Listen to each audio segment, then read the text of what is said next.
जय श्री कृष्ण। भगवान कृष्ण अर्जुन को समझा रहे हैं कि जो ब्रह्म ज्ञान एक बार प्राप्त कर लेता है उसके मन के अंदर किसी प्रकार के फिर सांसारिक मोह उत्पन्न नहीं होता, और यदि उत्पन्न हो रहा है तो ब्रह्म ज्ञान धारण किया ही नहीं।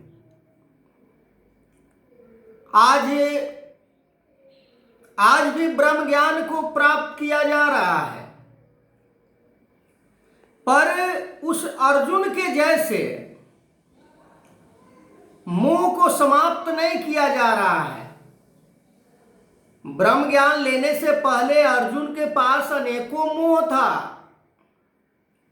कुल का मोह था, परिवार का मोह था, समाज का मोह था, रिश्ते नाते कुटुंब सभी का मोह था। ये मर जाएंगे तो ऐसा होगा, मैं अपने हाथों से क्यों मारूं,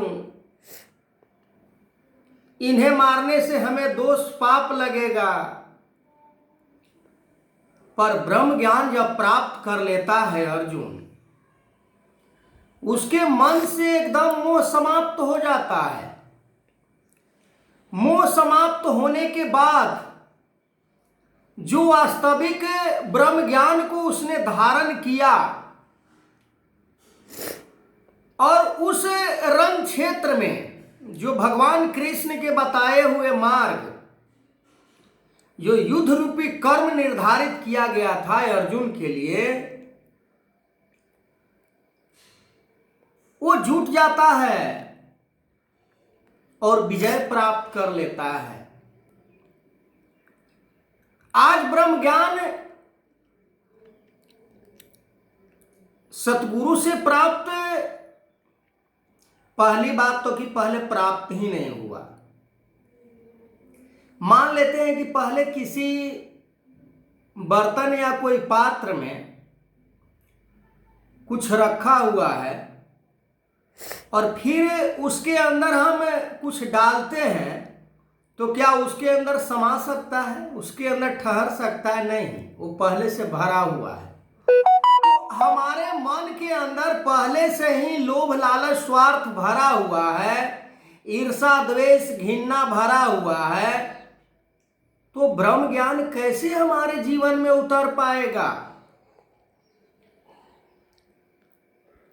ब्रह्म ज्ञान को धारण करने के बाद यदि मन के अंदर किसी प्रकार के मोह आता है, स्वार्थ आता है, लालच आता है, किसी प्रकार के दोष पाप विपरीत सोच, किसी के प्रति गलत सोच आता है, तो पुनः हमें ब्रह्म ज्ञान को प्राप्त करना चाहिए।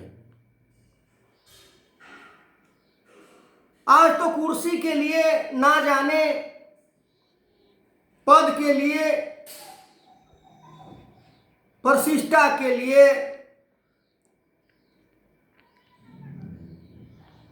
अपने आप को ऊंचा बनने के लिए क्या क्या प्रक्रिया को अपनाया जा रहा है कि लोग हमें बड़ा कहे, श्रेष्ठ कहे, पर मेरा कर्म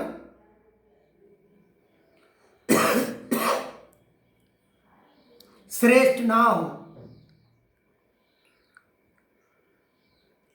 श्रेष्ठता तो तब आती है जीवन में जब हम ब्रह्म ज्ञान को पूर्ण रूप से धारण कर लेते हैं।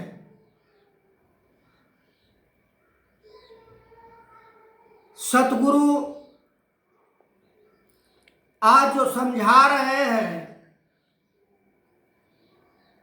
कि ब्रह्म ज्ञान को कैसे धारण करोगे, उस बात को मानना पड़ेगा। तन मन धन ये सब समर्पण करना पड़ेगा। इसके बिना ब्रह्म ज्ञान को धारण नहीं किया जा सकता है। ऊंचे ऊंचे इमारत बनाकर हम सोचे कि परमात्मा को प्राप्त कर ले, परमात्मा को ठग ले, नहीं। जिसने भी परमात्मा को प्राप्त किया है वो लकीर से फकीर बनकर ही किया है। सब कुछ गुरु के चरणों में समर्पित किया है। अपने बारे में फिर कुछ नहीं सोचा है कि मेरे पास क्या रहेगा।